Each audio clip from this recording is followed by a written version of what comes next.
Baada ya klabu ya Wydad Casablanca ya huko nchini Morocco kumtambulisha Patrice Carteron, kocha mpya huyu raia wa Ufaransa kwenye kikosi chao, kocha ambaye ametokea kunako klabu ya Salal ya huko nchini Qatar, hatimaye ameanza rudisha ya wachezaji ambao Wydad Casablanca waliwatoa kwa mkopo, na moja kati ya wachezaji ambao walitolewa kwa mkopo ni Selemani Mwalimu ambaye yupo kwa mkopo akitokea kwenye klabu ya Casablanca kwenye kikosi cha Simba Sport Club. Tunakwenda kuangazia klabu ya Simba itakwenda kupata vipi hasara mara baada ya Selemani Mwalimu kurejea kwenye kikosi chake cha Wydad Casablanca ya huko nchini Morocco mara baada ya kupata kocha mpya ambaye ameingia kwenye kikosi hivi karibuni tu akiwa ametambulishwa. Tukumbuke kwamba walimu wengi wanapoingia kwenye kikosi huwa wanahitaji kupata orodha ya wachezaji wote ambao wamejiunga kwenye kikosi hicho, na Selemani Mwalimu inabidi arejee kwenye timu ya Casablanca ili mradi kocha mpya kwa maana Patrice Carteron aweze kumshuhudia kiwango chake na aweze kuridhishwa, aidha abakie kwa msimu wake ama yeye mwenyewe pia aridhie kwamba hatolewe kwa mkopo kwa maana hayupo kwenye mipango ya Mwalimu. Tunakwenda kuangazia Simba ambayo hivi karibuni imetoka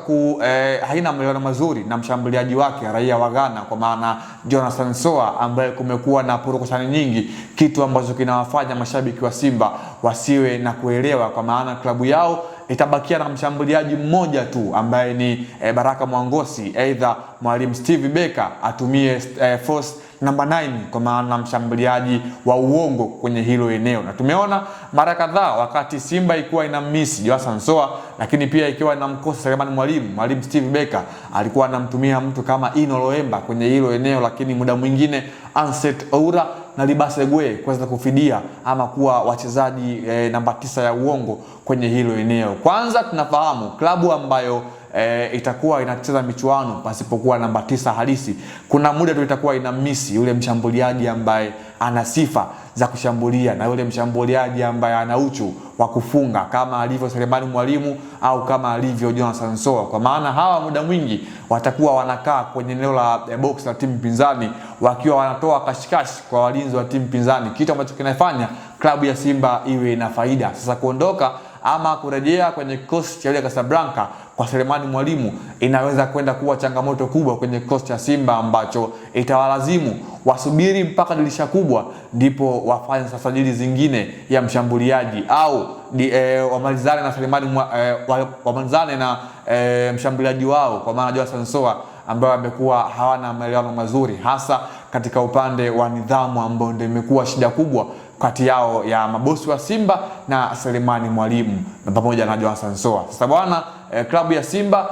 itakubaliana na hali yake jinsi gani ambavyo inaweza ikahandle hii pressure ambayo wanakwenda kuivaa, kwa maana Selemani Mwalimu mbioni kurejea kwenye klabu yake ya huko nchini Morocco kwa maana Wydad Casablanca ambao hawa wamekuwa hawana mwendelezo mzuri mara baada ya kutolewa kwenye michuano ya kombe la shirikisho na klabu ya Olympiques du Safi ya huko nchini Morocco pia, na kupelekea timu hiyo kutokuwa na maelewano, licha ya kwamba wakati msimu unaanza ilikuwa ni miongoni mwa klabu ambayo watu wengi walizungumza inakwenda kurejea kwenye makali yake. Tuambie kwenye komenti ni kitu gani ambacho nakiona kwenye klabu ya Simba anakwenda kukipitia endapo tu watakuwa hawana mshambuliaji kiongozi kwenye timu yao, kwa maana mara baada ya Selemani Mwalimu kurejea kwenye timu yake ya huko nchini Morocco. Hii ni Anuari TV, endelea kuwa nasi.